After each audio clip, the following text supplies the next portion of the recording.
বলেন যারা কিনতে চান আমার কাছে, ভাই আমাকে এক জোড়া বাচ্চা দিয়ে। হ্যাঁ হ্যাঁ, সবাই তো এক জোড়াই চায়, এক জোড়া চান? একটা মেল একটা ফিমেল। একটা মেল একটা ফিমেল। সবাই একটা মেল একটা ফিমেল দিয়ে দিবেন আপনি। একটা মেল একটা ফিমেল দিব। আমার এখানে তো ব্রিডার একটা, ওর এখানে যা বাচ্চা আছে সবই ওর, ছেলেটাও ওর মেয়েটাও ওর। যখন ভবিষ্যতে ওই ছেলে আর ওই মেয়ে যদি আপনি পেয়ার বানায় দিলেন তখন ওইটা কি হইলো? ভাই বোন হয়ে গেল। হ্যাঁ, তাহলে আপনি তো ইনব্রিডিং করতেছেন, তাহলে আপনি কিসের কিসের মানে খামারি মানে খামার করলেন? খামার ভালো হবে না, একটা সময় খামার নষ্ট কেন না, আপনি দুই প্রজন্ম পরে বিকলাঙ্গ বাচ্চা জন্ম নিবে। পৃথিবীর কোথাও এইভাবে খামার হয় না। প্রত্যেকটা খামারে যে কোন বাবার সন্তান ওটা জানা থাকে। ইনব্রিডিং, যেমন আমি কেরানীগঞ্জে যে বড় খামারটা আছে, ওই খামারে যিনি ম্যানেজার ওনাকে জিজ্ঞেস করছি, ভাই আপনার কিন্তু ইনব্রিডিং হচ্ছে। উনি বলে ইনব্রিডিং কি? ওই সাথে ইনব্রিডিং এ জানে না। সুতরাং ওনার ওখানে এই গারলের সাথে দুম্বার ক্রস করাইছে, 3 প্রজন্ম পরে এসে বলতেছে এইটাই দুম্বা। হ্যাঁ, তো এইটা একদম সাধারণ লোককে সস্তা বিজ্ঞাপন দিয়ে বেচতে পারবে, কিন্তু আমরা যারা 2-2.5 বছর ধরে পালি, বা যারা ধরেন 3-4 বছর ধরে এটা সম্বন্ধে জ্ঞান নেওয়ার চেষ্টা করছি, তাদেরকে তো ঠকানো যাবে না। আর কেঁদো না বাংলার কৃষক, ফোটাও মুখে হাসি। আমরা আসলে যদি কেউ দুম্বার খামার শুরু করতে চায়, তাকে কিভাবে শুরু করতে হবে, এটা যদি আপনার অভিজ্ঞতার আলোকে একটু আমাদেরকে পরামর্শ দেন। দুম্বার খামার করতে হলে সর্বপ্রথম যেই জিনিসটা দরকার সেটা হচ্ছে নিজের কাজ করার ইচ্ছা থাকতে হবে, মানে নিজের হাতে কাজ করার ইচ্ছা থাকতে হবে। এই প্রাণীটা খুব মহব্বতের জিনিস। আপনি যত মহব্বত করবেন, যত আন্তরিকভাবে পালবেন, এর থেকে রেজাল্টটা সেরকম পাবেন। আপনাকে প্রথম যেটা করতে হবে সেটা হচ্ছে আগে আপনাকে দুম্বা চিনতে হবে, কিনার আগে চিনতে হবে।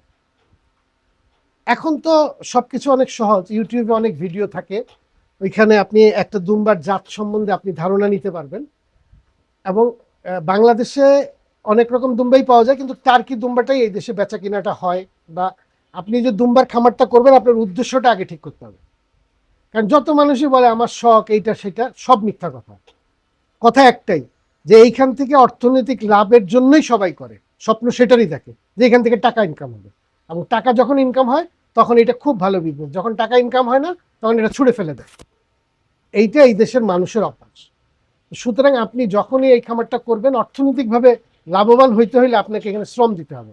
তো শ্রম দেওয়ার আগে আপনাকে জানতে হবে যে ব্রিড কোনটা আপনি পালবেন। আপনাকে ব্রিড সিলেকশনটা করতে হবে 1 নম্বরে। এবং সেই ব্রিড সিলেকশনটা আপনাকে নিজেকে চিনতে হবে কোনটা টার্কিশ দুম্বা। যখন আপনি চিনতে পারবেন তখন আপনাকে কেউ ঠকাতে পারবে না। আপনি যখন চিনবেন যে টার্কিশ দুম্বাটা এইরকম হয়, তার পিছনটা এইরকম হয়, মাঝখান দিয়ে এরকম কাটা হয়, গলাটা চিকন হয়, বডিটা এইরকম হয়, তখন আপনাকে কেউ ঠকাতে পারবে না, কেউ না। কিন্তু যতক্ষণ পর্যন্ত আপনি না চিনবেন ততক্ষণ আপনি ঠকবেন। আপনি কি এর ভিতরে দেখে গিয়ে গিয়ে আমাকে একটু বুঝায় বলবেন? আসেন আমি আপনাকে দেখাই।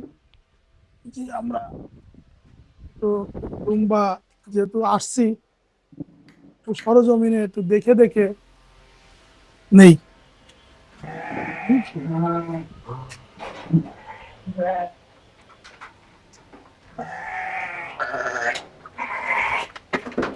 এই ফালাফালি করবি না।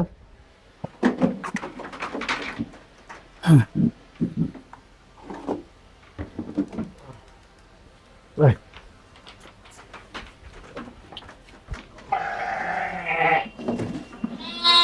এইটা একটা টার্কিশ দুম্বা। হ্যাঁ এই টার্কিশ দুম্বার পরিচয় হচ্ছে যে পেছনটা দেখেন একদম মাঝখান বরাবর কাটা, হ্যাঁ, মাঝখান বরাবর। ঠিক আছে?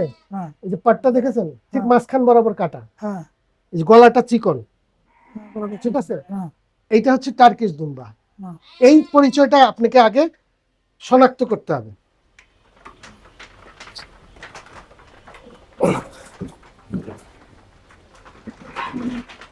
এই যে রান ধরে নিয়ে আসতেছেন। হ্যাঁ, এইটা আমার ঘরের বাচ্চা, প্রথম দিকের বাচ্চা। হুম, এইটাও টার্কিশ দুম্বা। এই দেখেন ঠিক মাঝখান বরাবর তার কাটাটা, হুম, ঠিক আছে? হুম। এইটাই হচ্ছে এক একটা টার্কিশ দুম্বা। এই জিনিসটা আপনাকে চিনতে হবে। আচ্ছা, এটা বডি ওয়েট কেমন হচ্ছে? পিছনে এইটার বডি ওয়েট 50-55 বা 60 কেজি এরকম হবে। দরপার থেকে তো সাইজে বড়, ওজন বড়, কম। কিন্তু ওজন অত বেশি না, দরপারের ওজনটা বেশি থাকে। আমরা এই বড় মেলটা একটু দেখান তো উঠায়। ভালো মেইলের মানে বৈশিষ্ট্য কি? ওঠ। ভালো মেল, ভালো মেলের প্রথম হচ্ছে আপনার তার ওর গায়ে অনেক হাইট, শক্তি থাকতে হবে। ওর হাইট হইতে হবে, ঠিক আছে, হাইট নিতে হবে, হ্যাঁ, লেন্থ থাকতে হবে, লম্বা হইতে হবে, হ্যাঁ, ঠিক আছে, হ্যাঁ, চেহারাটা ভালো হইতে হবে, হ্যাঁ, সিনাটা বড় হইতে হবে, হ্যাঁ, সিনা বড়। ঠিক আছে, এবং সবচেয়ে বড় কথা হচ্ছে এই যে দেখেন, হ্যাঁ, দেখছেন একদম মাঝখান বরাবর কাটা, হ্যাঁ, এই যে এটা থাকতে হবে। হুম। আয় রাখ, এই জিনিসটা মানে ভালো জিনিস তো ভালোই। আর এটার বডি ওয়েট কত আছে? ওর বডি ওয়েট আছে 102 কেজি, 103 কেজি। 103 কেজি। 2 লাখ টাকা দাম হয়েছে, তাও দেন নাই? না এটা আমার ব্রিডার, এটা মানে আমি তো কোরবানিতে সেল করবো না, আমার এটা মানে ঘরের ব্রিডার, এটা বিক্রি করে ফেলে আরেকটা খুঁজে না পাওয়া পর্যন্ত তো এরকে সেল করা যাবে না। ও, সামনে আপনার হচ্ছে না খামারে ব্রিডার হচ্ছে? হ্যাঁ, এই যে এইখানেই হচ্ছে কথা, হুম। মানে দুম্বার খামার যারা করেন তারা মূলত একটা কথাই সবসময় মানে বলেন, যারা কিনতে চান আমার কাছে, ভাই আমাকে এক জোড়া বাচ্চা দিয়ে। হ্যাঁ, হ্যাঁ, সবাই তো ঠিক আছে? একজোড়াই চায়, এক জোড়া চান, একটা মেল একটা ফিমেল। একটা মেল একটা ফিমেল। সবাই একটা মেল একটা ফিমেল দিয়ে দিবেন আপনি। একটা মেল একটা ফিমেল দিব। আমার এখানে তো ব্রিডার একটা, হুম। ওর এখানে যা বাচ্চা আছে সবই ওর, ছেলেটাও ওর মেয়েটাও ওর। যখন ভবিষ্যতে ওই ছেলে আর ওই মেয়ে যদি আপনি পেয়ার বানায় দিলেন তখন ওইটা কি হইলো? ভাই বোন হয়ে গেল। হ্যাঁ, তাহলে আপনি তো ইনব্রিডিং করতেছেন, তাহলে আপনি কিসের কিসের মানে খামারি মানে খামার করলেন? খামার ভালো হবে না, একটা সময় খামার নষ্ট কেন হবে। না, আপনি দুই প্রজন্ম পরে বিকলাঙ্গ বাচ্চা জন্ম নিবে। এবং বাংলাদেশে বড় বড় দুইটা খামার আছে, একটা উত্তরে একটা হচ্ছে আপনি কেরানীগঞ্জে। আমি নিজে পার্সোনালি 2 খামারে গেছি, 2 খামারেই কোনটা তার বাবা, কোনটা তার ভাই, কোনটা তার মেয়ে, কোনো হদিস নাই। পৃথিবীর কোথাও এইভাবে খামার হয় না। প্রত্যেকটা খামারে যে কোন বাবার সন্তান ওইটা জানা থাকে। ইনব্রিডিং, যেমন আমি কেরানীগঞ্জে যে বড় খামারটা আছে, ওই খামারে যিনি ম্যানেজার, ওনাকে জিজ্ঞেস করছি ভাই আপনার কিন্তু ইনব্রিডিং হচ্ছে, উনি বলে ইনব্রিডিং কি? ওই সাথে ইনব্রিডিং এ জানে না। সুতরাং ওনার ওখানে এই গারলের সাথে দুম্বার ক্রস করাইছে, 3 প্রজন্ম পরে এসে বলতেছে এইটাই দুম্বা। হ্যাঁ, তো এইটা একদম সাধারণ লোককে সস্তা বিজ্ঞাপন দিয়ে বেচতে পারবে, কিন্তু আমরা যারা 2-2.5 বছর ধরে পালি, বা যারা ধরেন 3-4 বছর ধরে এইটা সম্বন্ধে জ্ঞান নেওয়ার চেষ্টা করছি, তাদেরকে তো ঠকানো যাবে না। তো যেমন আমি একজন ভদ্রলোক আমাকে বললেন যে ওনার কাছে 3টা দুম্বা আছে, উনি বিক্রি করবেন। ওনার বাসা হচ্ছে আপনি গাজীপুরে কোনাবাড়ি, কোনাবাড়ি না সরি, এই কি জানি বলে, কাশিমপুরের ওইদিকে এই আপনার একটা রেল স্টেশন আছে টুঙ্গি, টঙ্গীর পরে যে রেল স্টেশনটা, যাদবপুর, জয়দেবপুরের আগে, টঙ্গী জয়দেবপুর বলে দেন। একটা রেল স্টেশন, মীরের বাজার। মিরর বাজার, হ্যাঁ। মীরের বাজারের ওখানে ওনার একটা বাংলো আছে, বাংলোতে ইয়ে আছে মানে দুম্বা আছে, বিক্রি করবে। তা আমি গেলাম যে ভালো জিনিস যদি থাকে, কারণ আমার কাছে যেটা আছে তার চেয়ে যদি ভালো পাই, হোয়াই নট, আমি নিব না। কারণ এইভাবেই তো জাত ডেভেলপমেন্ট হয়। ওখানে যাওয়ার পরে আমার দুম্বা পছন্দ হয়েছে, ফিমেল দুম্বা। তা আমি জিজ্ঞেস করলাম যে এই ফিমেল দুম্বাটার বাবা কি আপনার কাছে? বলে যে এই যে এইটাই বাবা। তাই? বলছি, এর পেটে যে বাচ্চা ওইটার বাবা কি? কয় এইটাই। তাই নাকি? মানে ওর বাবাও যেটা, ওর পেটে যে বাচ্চা তার বাবাও সেটা। আমি বলছি ভাই আপনার দুম্বা যদি আমার মাগনা দিয়ে দেন তাও আমি নিব না। মানে এইরকম হচ্ছে। তো এই জিনিসগুলি, একটা জিনিস, এটা তো মূল্যবান জিনিস, মাগনা জিনিস না তো। একটা দুম্বার দাম যদি এডেল একটা দুম্বা হয় 1,40,000 থেকে 1,50,000, 1,60,000 টাকা দাম। তো এই একটা দুম্বা আমি যখন কিনবো, অথেন্টিক জায়গা থেকে অথেন্টিক কিনা উচিত, এবং যিনি বিক্রি করবে তার দায়িত্ব প্রথম যে আমি একটা ভালো জিনিস তৈরি করবো। যেমন আমার এর আগের বার আপনি এসে যে পাঠাটা আমার এখানে দেখেছেন, আমি তার বাচ্চা যখন 9 মাস বয়স হয়েছে আমি চেঞ্জ করে ফেলছি, পাঠা চেঞ্জ করে ফেলছি। এই যে আমার এই পাঠার বাচ্চা, এইটা ওর বয়স এখন চলতেছে 6 মাস, 5.5 মাস 6 মাস। ও আমি আর 3 মাস পরে ওই পাঠা চেঞ্জ করে ফেলবো। তখন আমার পাঠা যদি ধরেন গোস্ত জবাই করেও খাইতে হয় তাও করতে হবে, পাঠা এখানে রাখতে পারবো না, অথবা এই মেয়েকে আমার এখানে সরাই দিতে হবে। এইভাবে স্ট্রিক্টলি যদি আপনি না মাইনে চলেন তাহলে আপনি খামার করে লাভ নাই, লাভ হবে না। না না নাই। মানে এইটা হচ্ছে ভ্রান্ত একটা ধারণা যে আপনার খামার থেকে এক জোড়া দিয়ে আমি ওইটা নিয়ে পাইলা করবো। এইটা এক তো জোড়া দিলে তো পাখি ভাই না, এটা তো কবুতর না। এক জোড়া দিলে তো ভাই বোন। না না, এটা তো কবুতর না। সুতরাং এইরকমই হচ্ছে, এই জিনিসগুলি থেকে কারণ এইখানে যারা আছে সবাই মুক্তি তো হওয়ার দরকার। বোন, তাই না? হ্যাঁ, না এখানে যারা আছে, এখানে মা আছে, মেয়ে আছে, মেয়ের মেয়ে আছে, 3 প্রজন্ম এখানে আছে। বাট ওই যে এখানে যে বাবা যেটা হ্যাঁ। যে যে মানে আমার এখানে যে বাঘটা আছে আর কি হুম। পুরুষটা, ওর প্রথম বেবি হচ্ছে ওইটা, হ্যাঁ। ওই যে চোখটা লাল না, না, বুঝতে পারছি, কিন্তু ওইটা, আর এই দুইটা হচ্ছে পরের বেবি। এদের বেবিদেরকে যখন যখন ইনসিমিনেশন করবে, এদের ইনসেমিনেশনের বয়স হওয়ার আগে ওকে এখান থেকে সরাই ফেলতে হবে। ওই বাচ্চা মানে পুরুষটাকে সরা দিতে হ্যাঁ, হবে। সরাইতে হবে। এবং আমার ঘরে যে মানে পুরুষ বাচ্চাগুলি হয়েছে তাদের দিয়েও এদের ইনসেমিনেশন করা যাবে না। করানো যাবে না, তাহলে ভালো ইনব্রিডিং হয়ে যাবে। তো সুতরাং আমাকে একটা কোয়ালিটি আছে এমন একটা ভালো দুম্বা খুঁজে নিতে হবে। এর মধ্যে অলরেডি আমি খোঁজা শুরু করে দিয়েছি। মানে এই জন্যই আমি হাটে গেছিলাম যে ভালো মানে যদি জাতটা ভালো হয় তাহলে নিয়ে নেব। কিন্তু আসলে আমার যেরকম মন মতো চাচ্ছি ওরকম হয়নি। আবার আমরা আমার সেই একটাই স্লোগান, খামারিদের নিয়ে ফিরে আসি। না আমার যে যদি কেউ খামার করতে কোয়ালিটিটাই হচ্ছে আমার দরকার। এটা তো কোয়ালিটি বুঝলাম, তাহলে সে দুটি হলো না, তাহলে সে কয়টা নিয়ে শুরু করবে?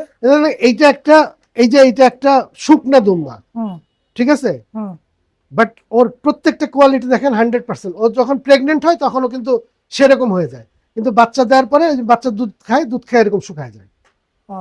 তো এই জিনিসটা কোয়ালিটিটা আপনাকে ইনশিওর করতে হবে। আর দুম্বার খামার করতে হইলে ধরেন মিনিমাম 4টা ফিমেল, একটা মেল নিয়ে শুরু করতে হবে। এবং আমি সবাইকে একটা কথাই বলি, আমার কাছ থেকে কেনার কোনো দরকার নেই, আপনারা অন্য মানুষের কাছ থেকে কিনেন, কিন্তু যেখান থেকে মেল কিনবেন ওখান থেকে ফিমেল কিনবেন না, যেখান থেকে ফিমেল কিনবেন ওইখান থেকে মেল কিনবেন না। এবং মেল ফিমেল যাই জোগাড় করবেন চেষ্টা করবেন যে এই দুই খামারের মধ্যে যেন কোনো ইন্টারনাল যোগাযোগ না থাকে, তাহলে আপনি ভালো দুইটা জাত পাবেন। ওইটাকে আপনি ডেভেলপ করলে একটা সময় ভালো কিছু হবে। এবং ঘরের বাচ্চা 9 মাস হওয়ার আগে তার বাবাকে চেঞ্জ করে ফেলবেন, ব্রিডারটা সরাই ফেলবেন, তাইলেই আপনি কোয়ালিটিফুল পণ্য পাবেন। কারণ দেখেন আমাদের দেশের গরু একসময় 5 লিটার 6 লিটার দুধ দিত, 4-5 লিটার দুধ আমরা ছোটবেলায় দেখছি। এখন সেই গরু এখন আধা কেজি দুধ দেয়। এর মূল কারণই কিন্তু ইনব্রিডিং। ঘরের সার ছিল ওইটা দিয়েই উঠছে, ওইটা কি ওর বাপ হয় না ভাই হয় ওই খবর রাখেন। তো এই খবরটা আমাদের রাখতে হবে, যদি এই অন্তত এই মানে এইটাকে ডেভেলপ করতে হয়। যেমন আমাদের ব্ল্যাক বেঙ্গলের এত করুণ অবস্থার পিছনে মূল কারণ কিন্তু ওই পাঠা। ইদানিংকালে যাই একটু ভালো হচ্ছে, ওই যে সরকারিভাবে যেমন পাঠা নিয়ন্ত্রণ করা হচ্ছে, চেঞ্জ করে দেওয়া হচ্ছে, তাতে কিছু ভালো জিনিস পাওয়া যাচ্ছে। আর ভালো জিনিস কি, সরকারি খামার ছাড়া কোথাও অরিজিনাল ব্ল্যাক বেঙ্গল নাই। সুতরাং যদি আপনি জাত হিসাবে ডেভেলপ করতে হয় বা এই জিনিসটা এই প্রাণীটা থেকে আপনি একটা ভালো রেজাল্ট দিতে হয়, তাহলে আপনাকে ইনব্রিডিং মুক্ত প্রাণী পালতে হবে। ইনব্রিডিং মুক্ত। কিন্তু এরকম তো তো আপনি যে কথা বলছেন তাতে তো একজন খামারের জন্য খুব কষ্ট হবে। হ্যাঁ, যে কোথায় তারা আলাদা মেল আলাদা ফিমেল পায় না, সবাই বলে আমাকে ভাই দিতে হবে একটা মেল ফিমেল দেন, মেল ফিমেল দেন। তারপরে আপনি এখন বললেন যে 4টা ফিমেল একটা মেল পায় না, এই কথাটা আসলে আবার বলে দিলেন কি যে খামার থেকে মেল নিবেন সে খামার থেকে ফিমেল না, আর যে খামার থেকে ফিমেল নিবেন সে খামার থেকে মেল না। পায় না, এই কথাটা বড় ভুল। কষ্ট দিলেন। পায় না এই কথাটা ভুল। হ্যাঁ। যদি আপনি খোঁজেন তাহলে রবকেও পাওয়া যায়, আপনি আপনার সৃষ্টিকর্তাকেও খুঁজলে পাবেন। সুতরাং দুম্বা ছাগল ভেড়া এগুলি কি জিনিস? হ্যাঁ, মূল জিনিসটা হচ্ছে যেমন আমি খামার করি, আরেকজন খামার করে, তার সাথে আমার একটা মানে হৃদ্যতাপূর্ণ সম্পর্ক থাকতে হবে, তার সাথে আমার সাথে যোগাযোগটা থাকতে হবে, যে সে যে ব্রিডটা পালতেছে সেই ব্রিডটার সাথে আমার ব্রিডটা যদি ক্রস করে ডেভেলপ একটা ব্রিড বানাতে পারি বা সেও বানাতে পারে, ওইভাবে চিন্তা করে মিশতে হবে। এবং সবার সাথে সবার একটা প্রাথমিক যোগাযোগ থাকতে হবে। অথবা ধরেন যারা ট্রেডার আছে তাদের সাথে একটা ভালো যোগাযোগ থাকতে হবে। আর এই দেশে যারা ইন্ডিয়ান দুম্বার ব্যবসা যারা করে, মানে আমি জানি না, মানে আমি তো ভুক্তভোগীও, কারণ ওই যে লাল বাচ্চাটা, এই যে লালটার, এই লাল বাচ্চাটা আপনি ভিডিও করে গেছে, প্রথম ভিডিওতে কোলে ছিল। হ্যাঁ হ্যাঁ, আমি কোলে করেছিলাম। জি জি, সেই এর মা এই একটা বাচ্চা দেওয়ার পরেই ওর মাটা মারা গেল, ঠিক আছে। এখন এই মানে সেই বাচ্চাটা মানে তার মাকে আমি চেষ্টা করেছি যথেষ্ট, কিন্তু হয় না। ওই যে তার বয়স শেষ হয়ে গেছে, ইন্ডিয়া থেকে আসা, ধকলে টিকে নাই। মূল জিনিসটা হচ্ছে যে ইন্ডিয়ান দুম্বা আসে আমাদের এখানে, অনেকে এটার বিজনেস করে, ওরা না আনলে আমরাও পাইতাম না, আমরা হয়তো তার প্রজন্ম পাইতেছি। আর কেঁদো না বাংলার কৃষক, ফোটাও মুখে হাসি, তোমরা দেশের আশ্রয় নায়ক, বলবে বিশ্ববাসী।